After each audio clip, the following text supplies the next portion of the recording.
तेज धूप में धूल भरी सड़क पर एक आदमी धीरे धीरे चल रहा था, एक लकड़ी के डंडे के सहारे। ये थे रघु, एक कमजोर बूढ़ा आदमी। उनके कपड़े फटे हुए थे, चेहरे पर मुश्किलों के निशान। वो एक भिखारी थे, लोगों की दया पर जी रहे थे। जिंदगी रघु पर मेहरबान नहीं थी। उन्होंने बहुत दुख और उससे भी ज्यादा पछतावा देखा था। हर दिन एक संघर्ष था। उनका शरीर कमजोर, उनकी आत्मा उससे भी कमजोर। वो अपने अतीत का बोझ ढो रहे थे, एक बोझ जो हर साल और भारी होता जा रहा था। रघु हमेशा से भिखारी नहीं थे।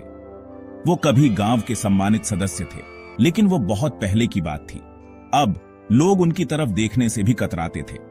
जब वो पास आते तो लोगों के चेहरे सख्त हो जाते। गांव वालों को उनका अतीत याद था, वो गलतियां जिनकी वजह से उन्होंने सब कुछ खो दिया था। वो जवान और नासमझ थे, लालच और महत्वाकांक्षा में अंधे।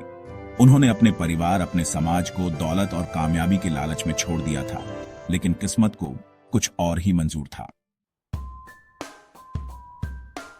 एक दिन अरुण नाम के एक जवान लड़के ने रघु को गांव के कुएं के पास भीख मांगते देखा। रघु एक बूढ़ा आदमी था, जिसके चेहरे पर समय की लकीरें साफ दिखाई दे रही थीं। उसकी आंखों में एक गहरी उदासी थी, जो उसके जीवन की कठिनाइयों की कहानी बयां कर रही थी। उसने देखा कि कैसे लोग वहां से गुजर रहे थे, बिना एक बार भी रघु की ओर देखे। गांव के लोग अपने अपने कामों में व्यस्त थे, किसी को भी रघु की परवाह नहीं थी।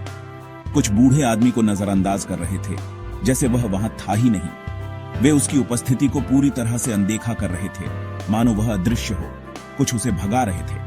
वे उसे वहां से जाने के लिए कह रहे थे, जैसे कि उसकी उपस्थिति उनके लिए एक बोझ हो। अरुण का दिल रघु के लिए दुखी हुआ। उसने महसूस किया कि रघु को मदद की जरूरत है और वह उसकी मदद करना चाहता था। उसने किसी की आंखों में इतनी निराशा कभी नहीं देखी थी। रघु की आंखों में एक गहरी उदासी थी, जो उसके जीवन की कठिनाइयों की कहानी बयां कर रही थी। अरुण रघु के पास गया। उसके चेहरे पर एक प्यारी सी मुस्कान थी। उसने रघु से बात करने की कोशिश की, लेकिन रघु बहुत ही निराश और थका हुआ था। उसने बूढ़े आदमी को पानी और एक फल दिया। रघु ने पहले तो हिचकिचाया, लेकिन फिर उसने अरुण की दयालुता को स्वीकार किया। रघु ने ऊपर देखा, इस अप्रत्याशित दयालुता से हैरान। उसकी आंखों में कृतज्ञता की चमक थी, जो अरुण के दिल को छू गई। अरुण उसके पास बैठ गया, बूढ़े भिखारी की कहानी जानने के लिए उत्सुक। उसने रघु से उसके जीवन के बारे में पूछा और रघु ने धीरे धीरे अपनी कहानी बतानी शुरू की। अरुण ने ध्यान से सुना और उसने महसूस किया कि रघु की मदद करना उसका कर्तव्य है। पहले तो रघु हिचकिचाए, उनका अतीत शर्म का कारण था, लेकिन अरुण की सच्ची चिंता और नरम व्यवहार ने उन्हें सहज कर दिया। धीरे धीरे रुक रुक कर रघु बोलने लगे। उन्होंने अरुण को अपने अतीत के बारे में बताया। उनकी आवाज भावुक होकर भर्रा गई। उन्होंने अपनी प्यारी पत्नी और बच्चों के बारे में बताया, उस जिंदगी के बारे में जो उन्होंने साथ मिलकर बनाई थी। उन्होंने अपने विश्वासघात के बारे में बताया, उन जोखिम भरे कामों के बारे में जिनकी वजह से उनका पतन हुआ। उन्होंने सब कुछ खो दिया था, अपना परिवार, अपना घर, अपनी इज्जत। भाग 5, पछतावे का बोझ। रघु के शब्दों ने उनके अतीत, उनकी गलतियों और उनके भारी पछतावे की एक स्पष्ट तस्वीर पेश की। उनके चेहरे की झुर्रियों में छिपी कहानियां, उनकी आंखों में बसी उदासी, सब कुछ उनके जीवन के कठिन सफर की गवाही दे रहे थे। उन्होंने खोखले सपनों के पीछे भागकर अपने परिवार के प्यार और समर्थन का त्याग कर दिया था। उन सपनों ने उन्हें एक ऐसी राह पर धकेल दिया था जहां से वापसी का कोई रास्ता नहीं था। अब अकेले और भुला दिए गए, वो अपने कर्मों की कीमत चुका रहे थे।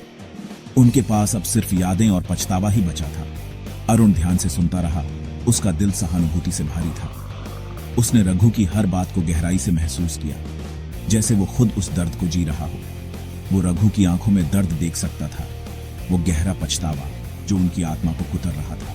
रघु की आंखों में छिपी नमी उनके दिल के बोझ को बयां कर रही थी।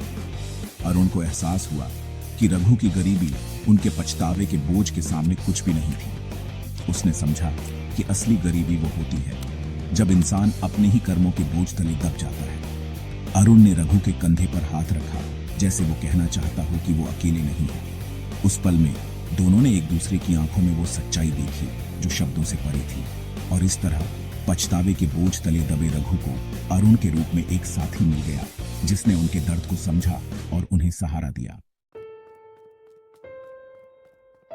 भाग 6 मदद का हाथ। जब रघु ने अपनी कहानी खत्म की तो उनके बीच सन्नाटा छा गया।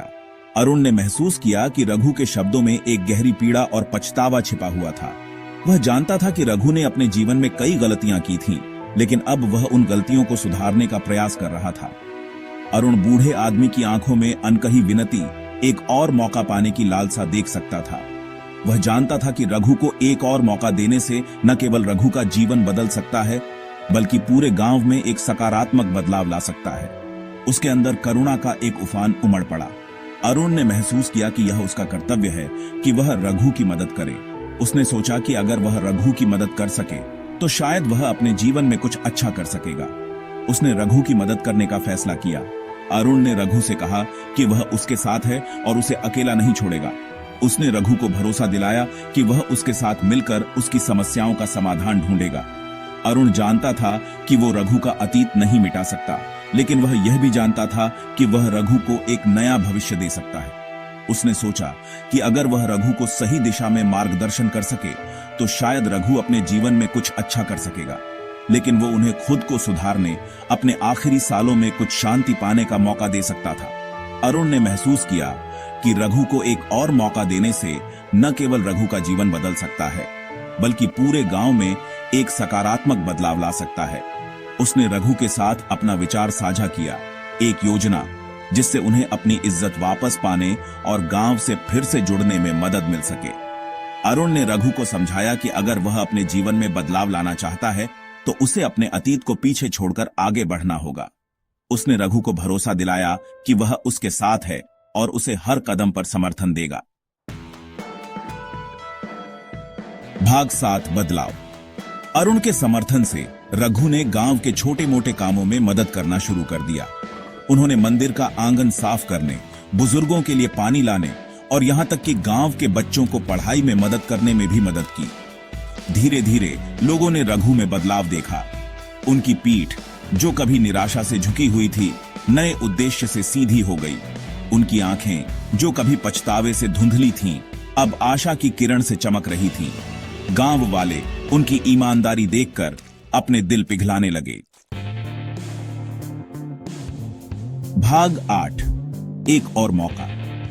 रघु के बदलाव की खबर पूरे गांव में फैल गई। लोग उन्हें पहचानने लगे, उन्हें खाना और मीठे बोल देने लगे। बच्चे, जो कभी उनसे दूर भागते थे, अब मुस्कुराते हुए और हंसते हुए उनके पास दौड़कर आते थे।